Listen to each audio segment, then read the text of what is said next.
आप लोग बात करते हैं, याद रखना आप सभी लोग महिलाओं के सांप से शापित हैं।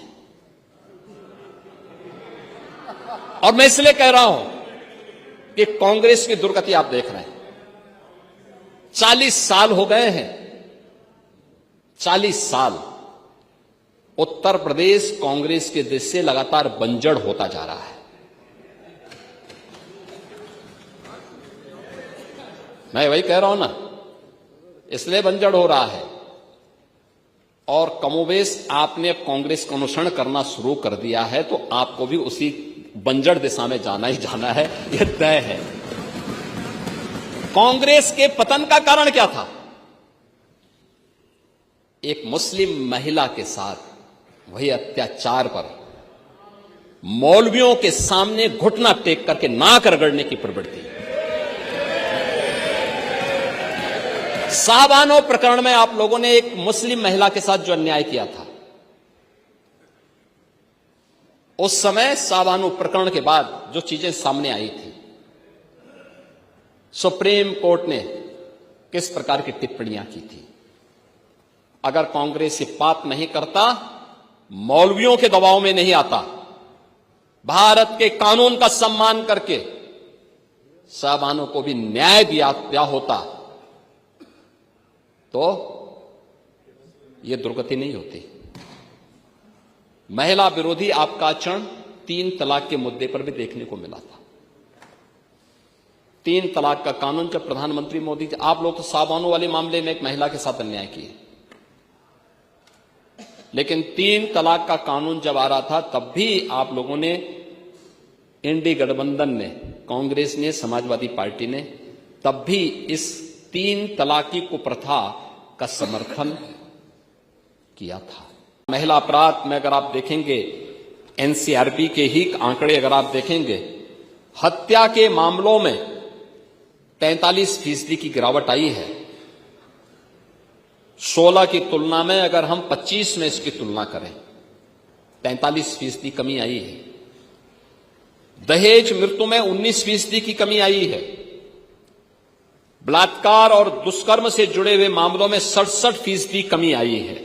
ये उत्तर प्रदेश के अंदर के वे आंकड़े हैं जो उत्तर प्रदेश में महिला सुरक्षा, सम्मान और उनके स्वावलंबन से जुड़े हुए वे महत्वपूर्ण कदम हैं जो कदम प्रदेश के अंदर उठाए गए हैं। और उन्हीं कदमों को एक नई गति देने के लिए, नया स्वर देने के लिए आज हम सब आए हैं इस सदन में कि देश की सबसे बड़ी आबादी के राज्य में, कि विधानमंडल में इन मुद्दों पर चर्चा हो, आधी आबादी को उसका सम्मान मिल सके, उनके स्वावलंबन की रक्षा हो सके और उनके आत्मनिर्भर होने की दिशा में कदम बढ़ाया जा सके। और जैसे उत्तर प्रदेश ने इस दिशा में प्रयास प्रारंभ किया, पिछले 12 वर्ष में प्रधानमंत्री मोदी जी के नेतृत्व में जो कदम उठाए गए हैं, विभिन्न क्षेत्र में उनके सशक्तिकरण के लिए कार्य बढ़ाए गए, कदम बढ़ाए गए, आज उसके परिणाम उत्तर प्रदेश में हमें देखने को मिले हैं। और हम लोगों ने अपनी अर्थव्यवस्था के साथ साथ उत्तर प्रदेश के परसेप्शन को बदलने में सफलता प्राप्त की और आज उसी सफलता को एक नई ऊंचाई तक पहुंचाने के लिए उनकी राजनीतिक भागीदारी, नीति निर्धारण और देश के कानून निर्माता के रूप में आधी आबादी आगे बढ़ सके, इससे संबंधित आज ये प्रस्ताव मैं इस माननीय सदन में रख रहा हूं। और मैं इस माननीय सदन से इस बारे में अपील करूंगा कि अगर समाजवादी पार्टी कहती है कि हम लोग महिला आरक्षण के समर्थन में हैं, तो फिर इस सदन में इस चर्चा में भाग लेकर के संसद के अंदर हुई घटना की भर्त्सना करें, फिर उसकी निंदा की जानी चाहिए। फिर नियम तो वही है जो सदन की परंपराएं बोलेंगे। हर एक स्तर पर उन्हें सशक्त करने की दिशा के लिए जो कदम बढ़ाए जाने चाहिए। और आज उसी का परिणाम है कि पिछले 9 वर्ष के अंदर प्रदेश के अंदर डबल इंजन की एनडीए की सरकार ने जो कदम बढ़ाए हैं, उसके परिणाम सामने आए हैं। प्रदेश में तो हर व्यक्ति जानता है 17 के पहले क्या स्थिति थी।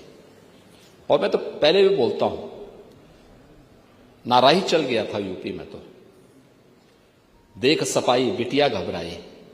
अब ये मैं थोड़े बोलता हूं, पब्लिक बोलती थी।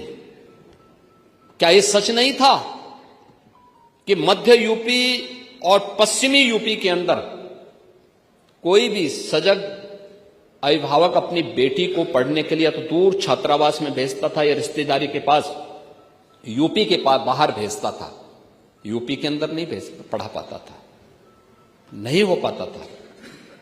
प्लान की घटनाएं क्या संकेत करती थी? ये यूपी के अंदर की अराजकता को, 17 के पहले की अराजकता को बताता था। लेकिन आज मैं कह सकता हूं कि वेलफेयर स्कीम का लाभ, महिलाओं की भागीदारी, महिला कार्यबल और किस रूप में हुआ है? 2013 के पहले, 2017 के पहले उत्तर प्रदेश के अंदर केवल 13% महिलाएं वीमेन वर्क फोर्स थी, जो महिलाएं कार्य करती थी, रोजगार उनको प्राप्त होता था, नौकरी कर रही थी। केवल 13% उनका योगदान था यूपी में। और पिछले 9 वर्ष के अंदर एक सतत प्रयास, सुरक्षा का माहौल प्रदान करने का परिणाम क्या है? आज 13% से बढ़कर के 36% से ऊपर हुआ है महिलाओं की भागीदारी प्रदेश के विकास में, 36% हुई है। और किस तरीके के बयान आप लोगों के रहे हैं, ये वास्तव में आप लोग नारी गरिमा की बात करते हैं। देखिए, बदायूं में मई 2014 में 14 और 15 वर्ष की 2 बालिकाओं के साथ चचेरी बहनें थी। खेतिहर मजदूर की बेटी थी। शौचालय की सुविधा गांव में नहीं, घर के पास नहीं थी। और उन बेटियों के साथ किस प्रकार की घटनाएं घटित हुई थी, और उन सभी उसको लेकर के दुनिया ने उस मुद्दे को उस समय उठाया था। और उस समय आप लोगों ने किस प्रकार की, बुलंदशहर के मामले में, बुलंदशहर में जुलाई 2016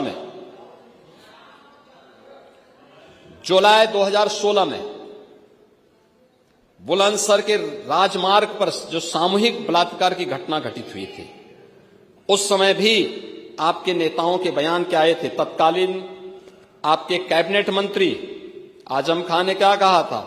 कहा था ये तो एक राजनीतिक साजिश है और यह सरकार को बदनाम करने के लिए की जा रही एक हरकत है। ये आपके मंत्रीगण बोलते थे, तब आप स्पीकर की चेयर पे पांडे जी आप बैठते थे। चिन्हट में जून 13 में एक 5 वर्ष की बालिका के साथ जो घटना घटित हुई थी, उस समय भी जनता में भारी आक्रोश था। सुल्तानपुर में फरवरी 17 में जो घटना घटित हुई थी, और एक महिला ने 13 में समाजवादी पार्टी के एक विधायक पर सामूहिक बलात्कार का आरोप लगाया था। आरोप था कि विधायक ने अपने सहयोगियों के साथ मिलकर महिला के साथ दुष्कर्म किया है। महिला ने उस समय पुलिस में एफआईआर दर्ज कराई, लेकिन राजनीतिक दबाव में उसको न्याय नहीं मिल पाया और फरवरी 17 में उस महिला की हत्या कर दी जाती है। ये घटनाएं आपके समय में लगातार घटित होती थी। दुनिया के अंदर तमाम इस्लामिक देश 3 तलाक की कुप्रथा को नहीं मानते, लेकिन आप हैं सुधरेंगे नहीं, वही कठमुल्लापन की ओर देश को ले जाना चाहते हैं। देश कहां जा रहा? यह देश फतवे की राजनीति बंद करवा चुका है, लेकिन आप उसको मानने को तैयार नहीं। 3 तलाक के बिल का आप लोगों ने विरोध किया, और किस तरीके से आप लोग उन दुर्दांत माफियाओं के सामने नाक रगड़ते थे। यहां पे तो समाजवादी पार्टी की ही विधायक श्रीमती पूजा पाल उसका सबसे बड़ा उदाहरण है। एक गुंडा और एक माफिया के सामने समाजवादी पार्टी किस प्रकार से नतमस्तक होती थी जब स्वर्गीय राजूपाल की हत्या होती है। आप लोग यानी उस पूजा पाल की आंखों के आंसुओं को भी नहीं पहुंच पाए थे। आप लोगों की कोई सहानुभूति नहीं थी। आप जाति के नाम पे समाज को बांटते हैं, लेकिन आपकी सहानुभूति वास्तव में महिलाओं के प्रति नहीं है, पिछड़ों के प्रति नहीं है, दलितों के प्रति नहीं है। स्टेट गेस्ट हाउस कांड और पूजा पाल का प्रकरण और इस प्रकार के अनेक उदाहरण ऐसे हैं जो आप सबके सामने, आपके नेताओं के बयान, जेल की यात्रा कर रहे आजम खान के बयान हो, आपके पूर्व सांसद एसटी हसन के बयान हो,